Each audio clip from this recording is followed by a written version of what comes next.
The Story of Big Joe. When Marilyn proposed bells as the theme for this month's stories, I immediately thought of this story. It's a little bit of Cincinnati's history. As many of you already know, I have returned to my hometown of Cincinnati, but I continue to be part of the San Diego Storytellers. And so this is a little bit of my city's history. Now, Cincinnati was built by German immigrants from the 1800s into the early 20th century. There were waves of German immigrants, and they took this collection of towns in southwest Ohio and really incorporated it and turned it into a major city on the Ohio River. And that's who built Cincinnati. Now, if you came from a small hamlet in Europe, then chances are your hamlet had just one church surrounded by the houses and shops, and so everyone would have the same religion, and that religion would give you your sense of identity and belonging, and churches were not just a place where you went on holidays or even just to pray once a week. No, this was your school and your town hall, and this is where you really derived a sense of belonging. But then as they came to this city, then you had these different religions mixing. You had the Catholics and the Lutherans and Baptists and Jews and so on and so forth. And you had these different groups mixing. Well, having these different senses of tribes, these communities, then that created a rivalry and a sense of competition. And this was not a bad thing. Now remember, there were no pogroms. These people weren't fighting and killing each other because they had different religions, but it did create a certain competition.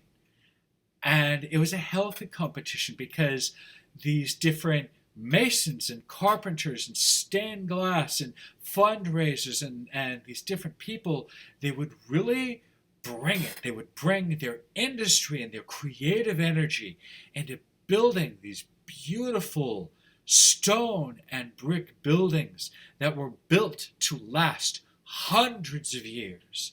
And so they were impressive architecturally, and they were beautiful on the inside with stained glass and wooden pews and just all of the finery that went into these buildings. Poor immigrants with limited means would really pull their resources and bring it and pour their energies into these buildings. Well, one of these buildings in Walnut Hills, there is a Catholic church, St. Francis de Sales, and so they built with their church a big bell tower, and that bell tower is very important because the ringing of those bells told you when to wake up and say your morning prayers, when to stop your work at midday and say your midday prayers, and then when to stop again and say your evening prayers, and then go home to dinner. And so the rhythm of your life, was in these bells. And so the people of St. Francis decided to have a big fundraiser to have a great big bell to set the rhythm of their lives. And so they built a huge bell tower, and then they cast a big bell, and this bell was called Big Joe for two reasons. One, as a sort of homage to Big Ben in London, and also because the greatest donor was a philanthropist named Joseph Budecki.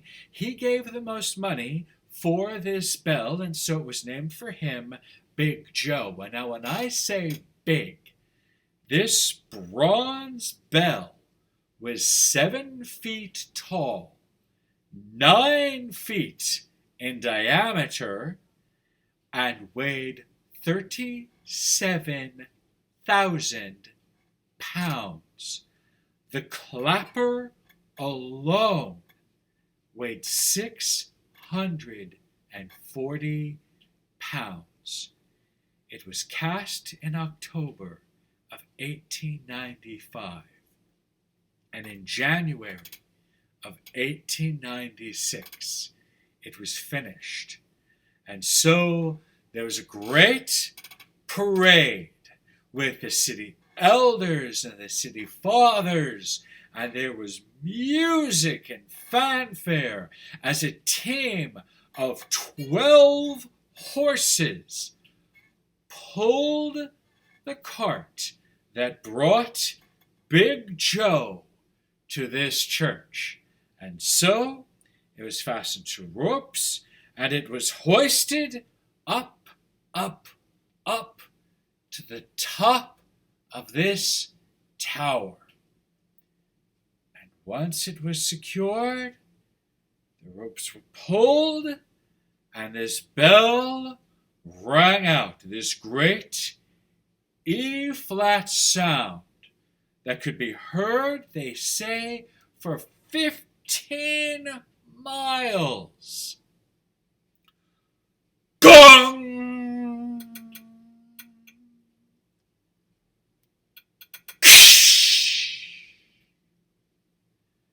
The vibrations of this bell were so strong that windows within a block shattered, and shards of glass fell like rain.